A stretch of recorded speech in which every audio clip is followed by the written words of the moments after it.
Assalamualaikum warahmatullahi wabarakatuh. Halo teman-teman, apa kabar?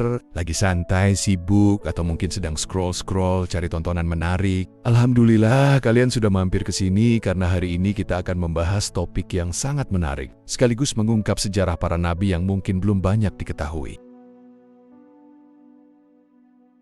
Pernahkah kalian bertanya-tanya, bagaimana ya para nabi berkomunikasi dengan umatnya?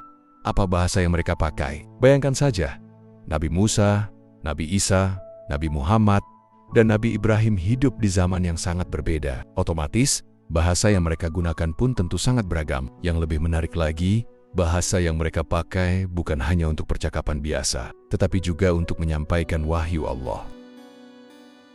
Nah, di video kali ini, kita akan mengungkap 6 bahasa utama yang digunakan oleh para nabi. Beberapa di antaranya bahkan masih ada hingga sekarang, sementara lainnya sudah punah. Ada juga yang dipercaya sebagai bahasa surga.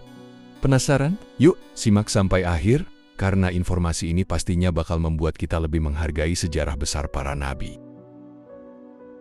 Bahasa pertama yang kita bahas adalah bahasa Mesir kuno, yaitu bahasa hieroglif. Bahasa ini digunakan pada masa Nabi Yusuf dan Nabi Musa.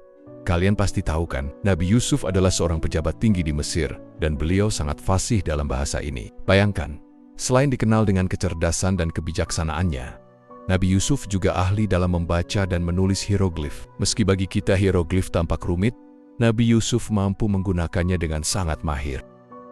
Selanjutnya, ada bahasa Akkadia. Bahasa ini adalah bahasa yang digunakan oleh Nabi Ibrahim di wilayah Mesopotamia. Bahasa Akkadia merupakan salah satu bahasa tertua yang ada, dan bahkan menjadi cikal bakal banyak bahasa besar seperti Babilonia dan Asyur.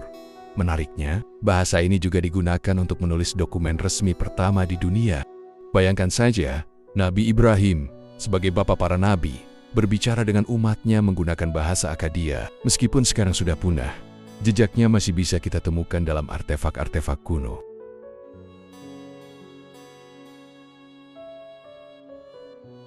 Lanjut ke bahasa Aram. Bahasa Aram ini digunakan oleh Nabi Isa alaihissalam, terutama di wilayah Syam. Bahasa Aram sendiri berkembang dari bahasa Akkadia dan menjadi bahasa sehari-hari pada zamannya. Bahkan, dalam kitab Injil awal, banyak teks yang ditulis dalam bahasa Aram. Salah satu kata yang terkenal dalam bahasa ini adalah Abah, yang berarti ayah atau Tuhan. Kalau kalian pernah mendengar kata Abah yang sering digunakan oleh Nabi Isa, itu adalah bahasa Aram. Keren banget kan? Bisa bayangin bagaimana Nabi Isa berbicara dalam bahasa ini? Sekarang, kita sampai pada bahasa yang tentu sudah tidak asing lagi bagi kita semua, yaitu bahasa Arab. Bahasa Arab adalah bahasa dari Al-Quran, kitab suci terakhir yang diturunkan kepada Nabi Muhammad SAW. Keunikan bahasa Arab terletak pada tata bahasa yang kompleks dan kekayaan kosakatanya. Tahukah kalian bahwa bahasa Arab memiliki lebih dari 12 juta kata? Al-Quran yang diturunkan dalam bahasa ini memiliki kekuatan untuk menjelaskan segala sesuatu dengan sangat detail. Dan yang lebih luar biasa lagi, bahasa Arab tetap menjadi bahasa utama umat Islam di seluruh dunia. Masya Allah.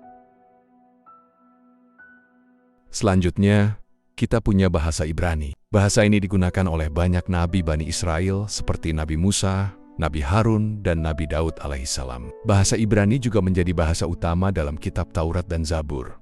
Menariknya, bahasa Ibrani ditulis dari kanan ke kiri, mirip dengan bahasa Arab. Hingga saat ini, bahasa Ibrani masih digunakan sebagai bahasa resmi di Israel. Salah satu kata dalam bahasa Ibrani yang terkenal adalah shalom, yang artinya damai atau selamat. Dan ini mirip dengan salam kita dalam Islam, Assalamualaikum. Bahasa Ibrani punya hubungan erat dengan Islam. Dan terakhir, bahasa yang paling istimewa, yaitu bahasa surga. Banyak ulama sepakat bahwa bahasa ini adalah bahasa yang digunakan oleh para nabi dan malaikat dalam menyampaikan wahyu. Beberapa pendapat bahkan menyebutkan bahwa bahasa ini hanya dipahami oleh penghuni surga. Bayangkan, kita bisa berbicara langsung dengan para nabi dan malaikat dalam bahasa yang sangat mulia ini. Semoga kita semua dimudahkan oleh Allah untuk menjadi penghuni surga dan bisa berbicara dengan mereka kelak. Keren banget kan, teman-teman? Semua bahasa yang digunakan oleh para nabi ini tidak hanya menjadi alat komunikasi, tetapi juga sarana untuk menyampaikan wahyu Allah yang luar biasa. Dari bahasa hieroglif yang digunakan Nabi Yusuf, bahasa Akkadia yang digunakan Nabi Ibrahim, hingga bahasa surga yang penuh kemuliaan. Semua bahasa ini punya cerita dan sejarahnya sendiri yang luar biasa. Semoga dengan mengetahui ini, kita bisa lebih menghargai betapa pentingnya peran para nabi dalam sejarah umat manusia. Terima kasih telah menyaksikan video ini. Kalau kalian merasa video ini bermanfaat, jangan lupa klik like, share ke teman-teman, dan tentunya subscribe, supaya kalian gak ketinggalan konten-konten seru lainnya. Komen di bawah, bahasa mana nih yang paling bikin kalian penasaran? Semoga kita semua diberikan ilmu yang bermanfaat, dan selalu dekat dengan ridha Allah. Wassalamualaikum warahmatullahi wabarakatuh.